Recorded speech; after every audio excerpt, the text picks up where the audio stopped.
성도님들 참으로 존경합니다. 왜냐하면 참 들어도 무슨 소리인지 왔다 갔다 하는 설교를 그래도 꾸역꾸역 주일마다 오셔가지고 앉아있는 것은 운동선수로 얘기하자면 프로예요. 프로. 아멘. 프로면은 연봉이 얼마입니까? 1년에 최하가 1억입니다. 그 영적인 1억 이상의 연봉을 받으시기 바랍니다. 하느님이 주실 겁니다. 그 오늘 이 창세기 보니까 참 이 구약 성경에 나오는 하나님께서 쓰시는 이 인물들은 하나같이 우리보다 못해요. 제가 보기에 요셉 빼놓고는 다 저보다 못한 것 같아요. 그들의 내면의 그 세계와 또 그들의 주변 여건과 환경이 우리보다 별로 낫지가 않다는 것을 우리가 확인하셔서 큰 위로 받으시기 바랍니다. 예. 이 이삭만 해도 그렇습니다. 26장 7절 볼까요? 26장 7절 바로 옆에 이삭이 이게 그랄에 가서 자기 아내 리브가가 너무 예쁘니까 그 권력자가 탐낼까 싶어가지고 아비멜렉 자기 아내를 누구라고 속입니까? 누이라고 속입니다. 이거 어디서인가 본 듯하죠. 누가 또 이런 짓을 했습니까? 자기 아버지 아브라함이 창세기 12장에서 애굽의 왕 바로에게도 자기를 죽일까 싶어가지고 마누라를 볼모로 제 누이입니다 해가지고 나중에 하나님께서 바로의 꿈에 나타나가지고 야이 당장 돌려줘라 해가지고 바로 놀래가지고 그냥 돌려주고 약까지 줬다 아닙니까? 그죠? 바로와 아브라함과 이삭의 그 실수에도 불구하고 하나님은 더 큰 복을 주셨다 이 말입니다. 예? 네. 자, 이 한번 보세요. 이삭이 참 28절 보면 참 28절 오늘 이건 본문 중에 이삭은 에서의 사냥한 고기를 좋아하므로 그를 사랑하고 라고 되어 있습니다. 이 이삭이 노년에 이 맏아들 에서를 참으로 편애했습니다. 그렇죠? 그리고 야곱은 어떻습니까?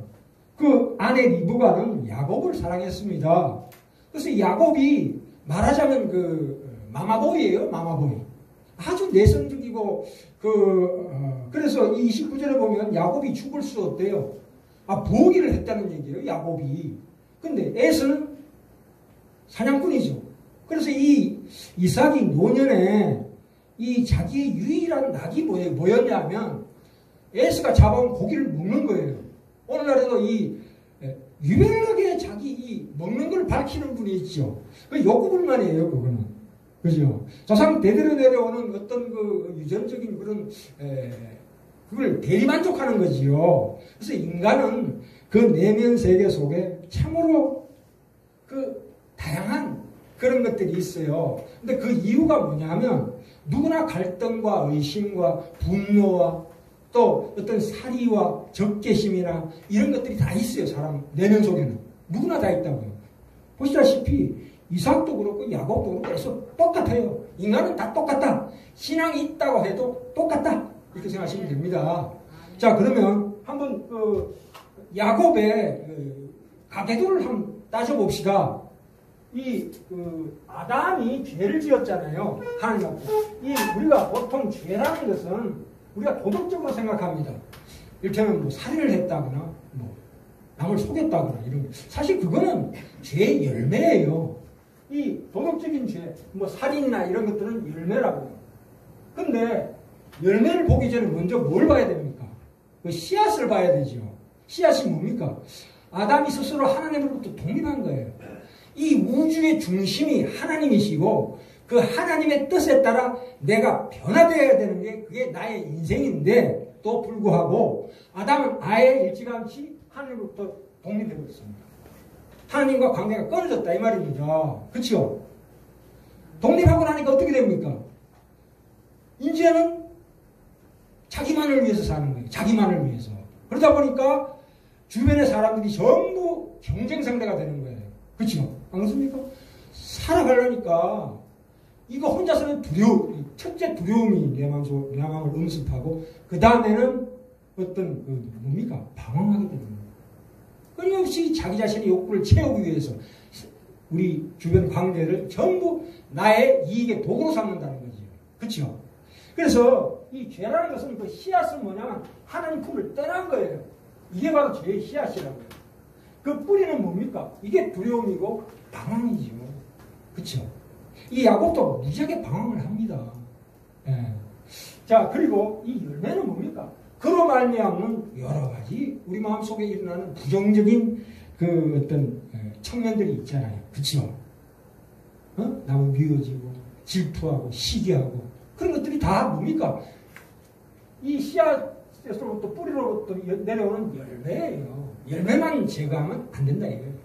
그 근원적인 거 하나님 품으로 돌아가는 것이 야말로 비로소 그 뿌리와 열매를 제거하는 일이다 이 말입니다.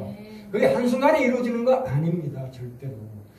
인생 전 인생을 평생을 자 프로이드라는 사람이 심리학자인데 참으로 좋은 얘기했습니다. 무슨 얘기냐면 인간은 누구나 평생을 잃어버린 부모를 찾아 헤매는 존재예요. 얼마나 기가 막힌 표현입니까? 불신자인데도. 그렇죠? 자 보세요. 인간은 모두 다 하나님의 잃어버린 자녀들입니다. 그래서 하나님께서 우리를 찾아오셔요. 자식을 찾으러 온다고. 지금 야곱이 태중에서 하나님의 복을 받은 자예요. 하나님이 그를 택한 잃어버린 자기 자녀 야곱을 찾아서 직접 잡은 거예요. 그죠? 그래서 야곱은 복 받은 자예요. 아예. 에서는 선택하지 않았습니다. 그것은 나중에 또 말씀드릴게요. 그건 굉장히 어려운 신학적인 문제이기 때문에 이제까지 여러 번 그 말씀드렸는데 아직도 이해가 안 될 겁니다만은 일단 이렇게 넘어갑시다. 자 그러면 아담의 자손이 가인과 아벨이 있는데 서로 죽고 죽이죠. 그죠? 이제 가정 속에서 서로 갈등과 반목이 일어나는 거예요. 그게 뭐예요? 아담이 지은 죄의 결과입니다. 그렇죠? 이걸 우리가 봐야 된다 이거예요. 그래서 그 셋이란 자식의 밑에 후손이 노아예요. 그죠? 이 아담, 가인, 노아가 굉장히 중요한 인물입니다. 그렇죠? 그 노아의 아들 중에 셈, 함, 야벳이 있어요. 근데 이 노아도 늙어서 술 너무 먹어가지고 옷을 하나당 다 벗고 술 먹으면 그렇잖아요. 자다가 이 함이 보고 막 놀렸어요. 아버지를. 아이고 아버지 저 꼬라지가 뭐냐. 그랬을 때 셈과 야벳이 얼른 그 몸을 덮어줬어요. 그 수치를 가려줬다 이 말입니다.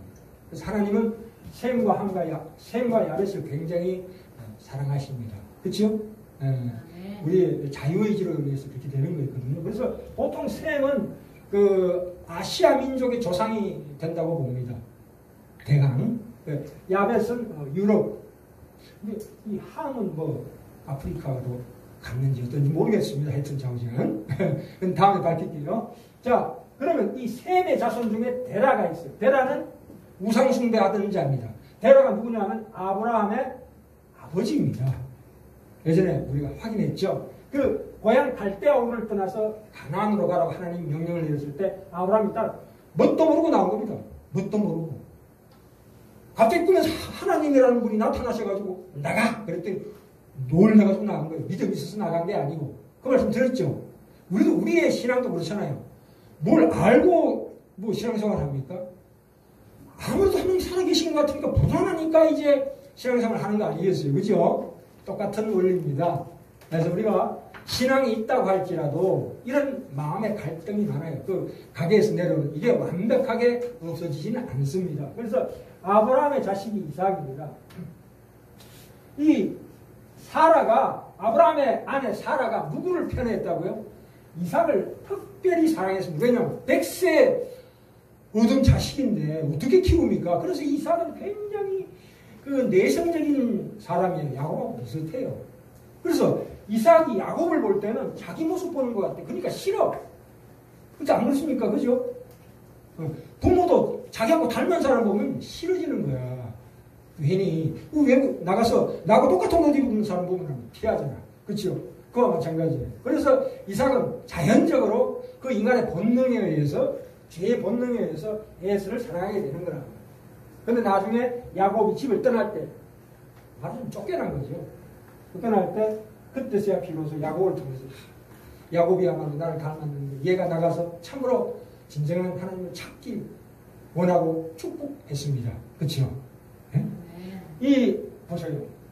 인간은 누구나 부모 곁을 떠나서 결혼하게 됩니다. 부모와 독립해야 됩니다. 이건 뭔 얘기냐면 부모와 독립해서 내 스스로가 가정을 꾸려야 그때부터 진정한 육적인 아버지가 아니고 육신의 아버지 이삭을 끊임없이 그리워합니다. 이 야곱이. 그래서 아버지 집에 돌아가기 위해서 이 레아, 라헬이 삼촌 라반의 딸이에요. 근데 이 레아를 얻기 위해서 7년 동안 그 삼촌 라반의 집에서 고생을 합니다. 그 레아를 얻기 위해서. 라헬을 얻기 위해서 했는데 이 라반이 속여버려요. 이 라헬이 야곱의 꿈이거든요. 라헬이 뭡니까? 리브가의 분신이에요. 분신이라고. 그만큼 자기 어머니를 사랑하는 마음. 또 이삭, 육신의 아버지 집을 사모하는 그 마음이 있기 때문에 14년 동안 이 두 아내를 얻기 위해서 그렇게 고생한 거 아닙니까? 인간의 인생도 마찬가지 아닙니까? 내 마음속에 참으로 채워지지 않는 갈급한 뭐가 있을 겁니다. 그것은 하나님 우리 주시는 마음이에요. 그죠? 네. 세상 것으로 채우려 해봐야 채워지지 않습니다. 또 더 나아가서 내 부모에게 채우려고 해도 안 됩니다. 내 마음에 드는 부모 보셨습니까? 마찬가지로 내 마음에 드는 자녀도 없습니다. 이 세상에는 없습니다. 그러나 그것이 비록 이 신자라는 것은 뭐냐면 인간은 모두 하나님 잃어버린 자녀들이지만 특별히 우리 신자는 그 중에서 우리 자신들이 참으로 무의식적으로 찾던 그 이상적인 부모가 하나님이다 이 말입니다. 왜 우리가 이 세상 가운데 방황하고 갈등합니까? 그 하나님을 찾아가는 여정이 우리 인생이라는 것은. 그렇죠? 우리가 야곱의 인생을 바라볼 때 얼마나 파란만장합니까? 야곱뿐입니까? 이 노아는 어떻고 아브라함은 어떻고 이삭은 어떻습니까? 참으로 파란만장한 인생입니다. 우리가 이 잘못 이해하면 이 기독교 신앙이라는 것을 이 구원파들은 어떻게 얘기하냐면 하나님이 우리가 구원받으면은 완벽한 인간이 된다고 믿습니다. 그거는 이단이에요. 그렇죠? 이 구원파를 좀 알아야 합니다. 그렇죠? 구원파란 건 뭐냐면 우리가 구원을 십자가에서 다 받았다 이거예요. 십자가의 은혜로 구원을 다 받아가지고 이제는 더 이상 받을 게 없다 이거예요. 이제는 내가 의인으로서 죄인이 아니고 의인으로서 세상을 하나님과 교제하며 살아야 됐는데 맨날 하나님만 쳐다보는 거예요. 맨날 기도하고 묵상하고 큐티하면서 하나님 저에게 영적인 초월적인 것만 달라 이거예요. 그러니까 말하자면 장독대 눈 떠놓고 비나이다 똑같은 행동을 하는 거예요. 실제로 삶을 살지 않아요. 그게 구원파예요. 그죠? 그래서 뭡니까? 물론 하나님은 우리를 이 죄 가운데서 해방시키기 위해서 은혜로 우리를 인도하시지만 그것을 직접 해야 되는 것은 나의 몫이에요. 그죠? 안 그렇습니까? 우리가 그 수많은 갈등 속에서 이리 갈까 저리 갈까 차라리 돌아갈까 이거 항상 그렇잖아요. 이리 갈까 저리 갈까 처음에는 안 돼요. 근데 계속 하나님의 은혜를 받고 신앙생활을 하다 보면 나도 모르게 하나님이 참 기뻐하시는 대로 조금씩 이렇게 틀어진다는 궤도가. 이해되십니까? 네. 그러나 그 과정은 너무나 힘들어요. 하나님이 은혜를 왕창 주셔가지고 내가 로봇처럼 성령에 이끌려서 그거 아니에요. 그건 사실은 이단입니다. 어떻게 하나님이 우리를 로봇으로 보십니까? 인격적인 관계를 원하십니다. 하나님은 우리와 함께. 네가 스스로가 나를 찾아봐라. 정말 난 빈다. 나 좀 사랑해다오. 하나님이 그렇게 부르짖습니다. 나는 너를 절대 조종하지 않겠다. 네, 그게 하나님의 마음이에요. 그래서 우리는 억지로라도 마음은 이 세상 죄에 빠져 있다 할지라도 이 한 발짝은 그래도 하나님의 착 걸치 두는 게 좋습니다. 그렇죠? 네, 그것이 하나님을 사모하는 마음으로 점점 커지길 바랍니다. 그렇죠? 우리가 평소에 참으로 힘들고 어려울 때 성령께서 우리 마음속에 위로를 주시고 격려해 주시고 참으로 우리가 가야 할 길을 조명해 주십니다만 직접 그 길을 걷는 사람은 나여야 합니다. 나의 책임으로 돌아옵니다. 그러므로 우리의 인생은 하나님의 전적인 은혜인과 동시에 전적인 나의 자유의지 발로입니다. 그렇죠? 그 상관관계를 잘 아셔서 하나님과 내가 함께 이 인생을 살아가는 귀한 우리 성도들 다 되시길 바랍니다. 구원파 얘기한 김에 딱 한 가지만 더 얘기하겠습니다. 이 구원파에서는 우리가 그 예수 그리스도로 말미암아 구원은 연합이라고 그랬죠. 하나님과 우리가 하나 된다. 예수와 우리가 하나 된다는 것을 좀 더 확대 해석해 가지고 하나님과 하나 되고 우리도 하나님처럼 똑같이 된다는 게 구원파예요. 자기가 하나님 된다 이거예요. 내가 하나님이다 이런 뜻이에요. 쉽게 하자면. 그렇죠? 그리고 예수님은 태어날 때 부족한 부분으로 태어나가지고 분으로 태어나가지고 부활을 겪음으로 완성됐다 이렇게 얘기합니다. 아니에요. 하나님은 독생자 있을 때 저 창세전으로부터 하나님이신 분이시죠. 그렇죠? 신성과 인성이 그대로 충만하신 분이시라고요. 그렇죠? 그런데 그 구원파에서는 그렇게 얘기 안 합니다. 잘 들어보면 이상하게 옆으로 삐져나가는 부분이 있어요. 그걸 우리가 구분하셔야 돼요. 그죠? 그리고 구원파에서는 60만 타락했다 이렇게 봅니다. 영은 타락 안 했다 이렇게 봅니다. 그래서 맨날 이 영 속에 인간의 영 속에서 성령과 사탄이 싸우고 있으니까 내가 계속 앉아가지고 끙끙끙 죄야 이렇게 해야 성령을 도와주는 거다 이렇게 생각합니다. 그거 아니에요. 우리의 신앙은 우리의 삶 가운데 삶이 제2의 예배입니다. 삶 가운데 계속 부대껴야 돼요. 계속 내 속에 내면 세계 속에 있는 그 부정적인 그 인간의 본성하고 계속 부딪히는 거죠. 기냐 아니냐 계속 싸움, 이 영적인 싸움이라니까요. 그러나 우리는 이기게 되어 있습니다. 하나님은 절대로 우리 마음속에 더러운 것들이 있다 할지라도 그것을 전부 다 수용해 주십니다. 하나님은 그럼에도 불구하고 우리를 경책치 않으시고 결코 버리지 않으십니다. 우리를 승리하게 하십니다. 이 놀라운 은혜를 받으시는 우리 신랑교 성도들 다 되시길 바랍니다. 참 이 오늘 본문 갑시다. 너무 얘기 길었는데 딱 10분만 더 하고 끝내겠습니다. 자 여기 보시면 크게 세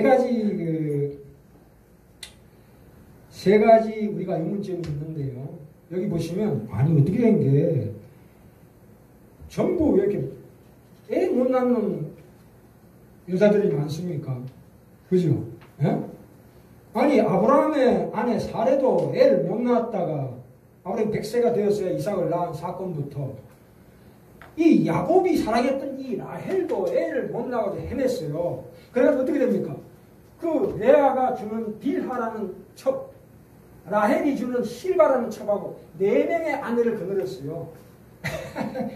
참 희한합니다. 우리가 알다시피 한나도 하나님께 기도해가지고 나중에서야 사무엘을 얻었죠.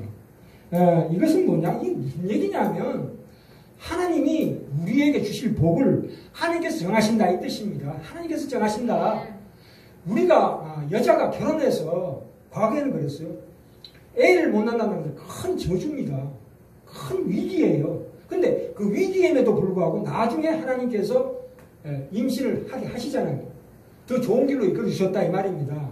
우리가 세상에 닥치는 어떤 위기나 난관도 고난도 다 합력하여 선을 해주셔서 더 크게 하나님께서 우리를 축복하신다는 뜻입니다. 하나님은 나의 운명과 나의 복의 내용까지도 작정하신다 이거예요. 내가 어떤 복을 받을 것인가를 하나님이 정하시는 거예요. 내가 정하는 게 아니에요. 내가 받을 복을 내 소원을 하나님께 올리는 게 아니고 그 복을 하나님께서 내게 작정해서 주신다 이거예요. 어떤 복인지 모르죠. 그렇기 때문에 하나님을 계속 찾아야 되는 거예요. 내가 하나님께 받을 복이 과연 무엇인가를 깨달아가는 것이 인생입니다. 그죠? 네? 그래서 이 옛날에 공부 못하는 사람은 자기 한 번 잘한 거 가지고 굉장히 자랑하고 다녀요. 떠벌리고 다녀. 근데 진짜 공부 잘하는 사람들은 하나 틀린 거를 그렇게 끙끙거려요. 머리를 냉철하게 하잖아요. 그렇죠? 머리가 차가워야 공부를 잘하는 법이에요. 그죠? 네. 그래서 우리가 이 프로라는 것은 바로 그거예요. 프로 선수들은 자기 잘한 거 나발 부르지 않습니다. 못하는 걸 계속 바라보고 그걸 개선하기 위해서 노력하는 것이 프로예요. 인생에서도 프로가 되시기 바랍니다. 하나님은 우리를 인생에서 프로, 내공이 충만한 자로 키워주시길 원하십니다. 저는 40년을 신앙생활했습니다. 제 행실을 보면 참으로 안타깝습니다. 제가 제 자신을 봐도 이게 40년 믿은 신앙인이 이 모양이냐. 비록 목사로서 이 설교를 하지만 설교 빼놓고는 난 제가 자랑할 게 아무것도 없어요. 내가 어쩌다 목사가 됐나. 하나님께서 나를 일로 이끄셨다니까. 그죠? 내가 원해서 온 거 아니라니까 여기 설계. 뭐 언제까지 할지 모르지만 좌우지간 모든 것은 하나님의 손에 달려 있습니다. 그래서 참 신비합니다. 인생이 왜 이런가? 참 내 뜻대로 되는 게 아니구나 하는 걸 느낍니다. 나이가 들수록. 예. 그런데 이 인류 역사는 항상 가정에서부터 출발합니다. 구약에는 구원의 단위가 가정이에요. 소돔과 고모라 멸망할 때 아브라함이 하나님 이 소돔과 고모라를 멸망시키지 마세요. 그랬을 때 그러면서 의인 10명만 있으면 멸망시키지 않겠구나. 10명이 뭡니까? 대가족이에요. 대가족. 구원의 단위가 구약에서는 한 가족이에요. 가족이 그만큼 중요한 거예요. 그죠? 구원의 최소 단위가 가정입니다. 우리가 가정에서부터 하나님의 복음이 시작이 되어야 합니다. 그죠? 우리가 뭐 복음 전도한다고 바깥에 뛰어다닐 때가 아닙니다. 지금은. 내 가정 속에서 참으로 내 자녀와 내 남편, 내 아내를 위해서 기도하고 그런 것들이 하나님이 가장 기뻐하시는 우리의 신앙의 믿음의 행동입니다. 그죠? 자꾸 얘기가 길었는데요. 두 번째는 이 에서와 야곱이 태속에서 서로 싸우는 거예요. 이건 무슨 얘기냐면 이 야곱이 그렇게 아버지 집에 가고 싶어도 못 간 이유는 뭐냐면 에서 때문에 못 간 거예요. 그죠? 에서는 말하자면 세상 나라의 나라를 대변하는 것이고 야곱은 하나님의 나라를 대변하는 거예요. 우리가 세상 나라, 하나님의 나라를 사모하고 살아갈 때 반드시 세상 나라에 공격이 있다 이거예요. 유혹이 있다 이거예요. 그렇게 살지 마라. 야, 너도 그렇게 살면 망해. 이런 얘기 듣습니다. 그냥 거기 개의치 마십시오. 그죠? 이런 반목이 있다는 거예요. 세상 나라와 하나님 나라는 운연히 구별되는 거예요. 비록 내가 세상 나라에 몸담고 있지만 조금씩이라도 하나님을 잡으시길 바랍니다. 또 하나는 뭐냐면 큰 자가 어린 자를 섬긴다는 거예요. 그죠? 드디어 세상 나라가 하나님 나라의 백성을 섬기게 됩니다. 네, 그래서 다음에 말씀드리기로 하고 그래서 오늘 하나님께서 우리에게 주신 참으로 귀한 약속은 뭐냐면 우리가 현실적으로 살아갈 때에 세상과의 갈등 또 세상의 가치에서 보이는 나의 어떤 조건과 환경의 열악함에 대해서 결코 염려하거나 걱정하지 말라 이거예요. 절대 염려하지 마라. 내가 다른 사람보다 못하고 인간적으로도 못하고 못 배우고 돈 없고 내 환경이 이렇게 열악하다는 그러나 하나님이 복을 내려주시는 인도하시고 복을 주시는 우리의 인생은 그걸로 말미암아 염려하거나 걱정될 일이 아니다 이거예요. 이 야곱의 생애를 통해서 반드시 야곱은 육신의 아버지 이삭의 집이 아니라 베델 하나님의 집을 찾아가게 됩니다. 아브라함이 베델에 단을 쌓은 것처럼 야곱이 드디어 베델에 단을 섰습니다. 그때서야 비로소 하나님을 잡은 것. 물론 완벽하게 잡지는 않아요. 야곱도 나중에 늙어가지고 조금 왔다 갔다 했어요. 그러나 그래도 기본적으로 좀 신실하니까 말이 이상한데 신실하다고 해서 100% 완벽한 믿음을 얘기하는 게 아니에요. 우리가 똑같은 사람이에요. 긴가민가 하면서도 결국은 하나님의 집을 찾아가고 하나님을 만나고 하나님을 만남으로 말미암아 그 속에서 진실로 내 영혼의 아버지를 찾았다 하는 그 환희의 기쁨에 야곱의 유언이 나중에 나옵니다. 그래서 나는 복의 근원이다. 니들을 다 축복하노라. 어떻게 자기 아들 축복합니까? 그만큼 담대한 신앙을 가지게 되었다는 거예요. 실제로 야곱은 복의 근원이 됐습니다. 야곱이라는 이름이 이제 이스라엘로 바뀝니다. 그 이름이 이스라엘은 뭡니까? 교회예요. 이 거룩한 교회라는 이름이 야곱이라는 이름입니다. 얼마나 참으로 고귀하고 존귀하고 참으로 하나님의 큰 축복을 받아 누린 야곱의 인생입니까? 내가 이걸 배워서 비록 우리 삶에 여러 가지 고통이 있고 한다 할지라도 하나님께서 결국은 우리를 이 야곱보다 더 위대하게 이 구약의 백성보다 우리는 더 나은 존재입니다. 미안하지만 그런 존재가 될 줄 믿고 항상 감사함으로 힘차게 땀과 믿음 가지는 우리 지원에게 성도들 다 되시길